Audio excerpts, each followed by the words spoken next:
혁명가 글자를 만들다.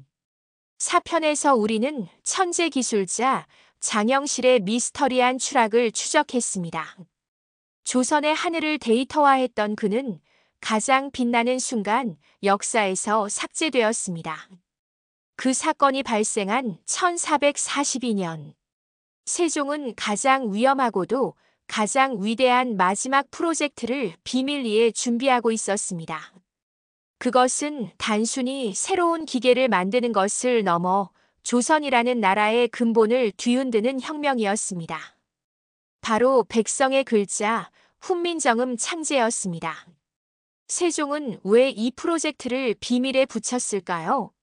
왜 조선 최고의 지성 집단인 집현전 학사들 대다수에게도 알리지 않았을까요? 그것은 이 글자 하나가 조선 사회의 모든 질서와 권력 구조를 송두리째 흔들 것을 알고 있었기 때문입니다. 일막소통의 버그, 그리고 세종의 결단. 일부에서 우리는 조선의 3대 버그 중 하나가 막힌 소통이라고 이야기했습니다. 자료화면 한자로 된 법전을 읽지 못해 억울한 백성들 조선의 모든 공식 기록, 법률, 학문은 한자로 되어 있었습니다. 한자는 배우기 매우 어려웠고 따라서 지식은 소수 엘리트, 즉 양반 사대부들만의 전유물이었습니다. 백성들은 법을 몰라서 억울하게 형벌을 받거나 관료들의 횡포에 속수무책으로 당했습니다. 왕이 아무리 좋은 정책을 펴도 그것이 백성들에게 제대로 전달되지 않거나 지방 관료에 의해 왜곡되기 일쑤였습니다. 백성이 근본이라는 유교의 이상은 소통 없이는 그저 허울에 불과했습니다. 세종은 이 소통의 버그를 해결하지 않고는 나라의 진정한 발전이 불가능하다고 판단했습니다.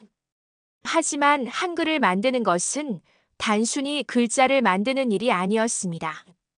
그것은 지식 권력을 독점하고 있던 사대부들에게 당신들이 가진 권력을 백성과 나누겠다는 명백한 선전포고였습니다. 이막 언문 28자, 하늘에서 뚝 떨어진 글자. 1443년 12월. 세종실록의 단 한 줄에 충격적인 기록이 등장합니다. 이달의 임금이 친히 언문 28자를 지었다. 언문, 천한 글자라는 뜻입니다. 당시에는 훈민정음을 비하하는 표현이었습니다. 하지만 이 한 줄의 기록 뒤에는 세종의 수많은 밤샘 연구와 고뇌가 숨어 있었습니다. 세종은 사람의 발성기관과 하늘 땅 사람의 원리천지인을 과학적으로 분석하여 발음하기 쉽고 배우기 쉬운 글자를 만들었습니다. 기역은 혀뿌리가 목구멍을 막는 모양, 니은은 혀끝이 윈 잇몸에 붙는 모양, 미음은 입술의 모양, 모음은 하늘, 땅의, 사람이의 조화를 담아 만들었습니다. 이것은 단순한 모방이나 계량이 아니었습니다. 인류 역사상 가장 과학적인 문자의 창조였습니다. 세종은 이미 중국의 한자가 얼마나 비효율적인지 알고 있었습니다.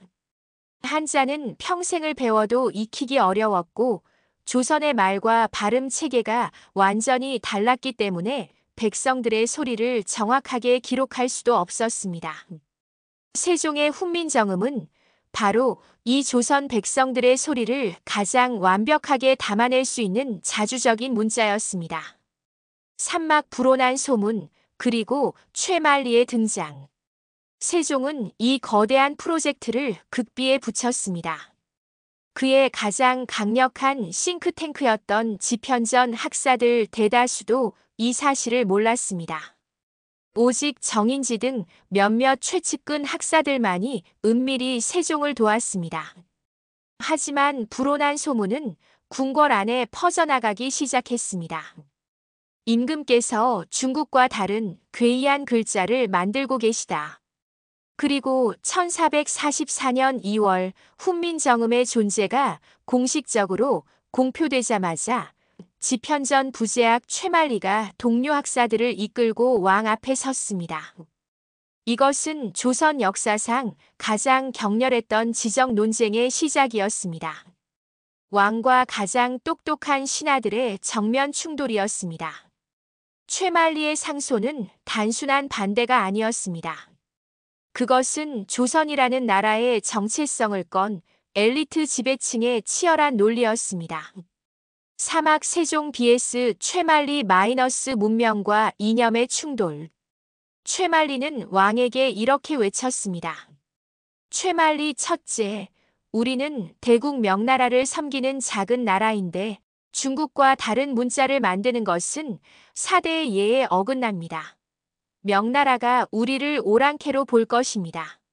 국제 질서와 외교 관계에 대한 우려. 최만리 둘째, 한자는 중국의 선진 문명이자 우리의 정체성입니다. 천한 언문을 쓰는 것은 스스로 오랑캐가 되겠다는 것입니다. 의는 중화 문명에 대한 배신입니다. 문명적 자부심과 유교 이념에 대한 수호. 최만리 셋째, 이미 이두가 있는데 굳이 세 글자가 왜 필요하며 이 업무는 학문과 정치에 아무런 도움이 되지 않습니다.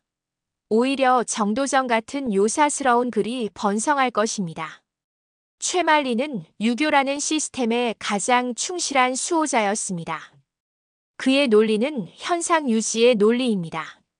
지금까지 잘해왔고 굳이 문제를 만들 필요가 없다는 것이죠. 그의 눈에 백성은 가르침의 대상이지 소통의 주체가 아니었습니다.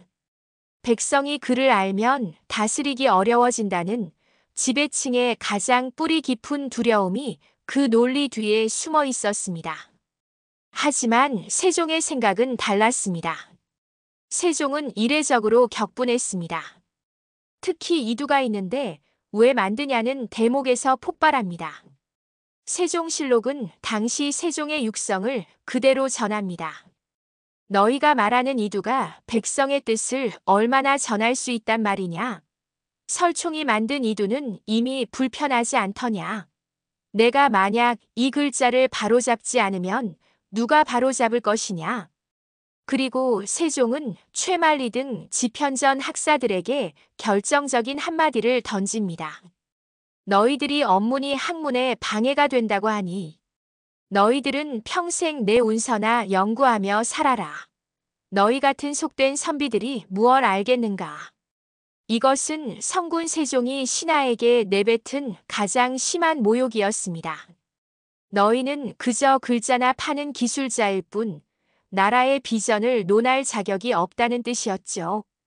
세종은 최만리 등 주동자들을 의금부에 하옥시켰다가 단 하루 만에 석방시킵니다.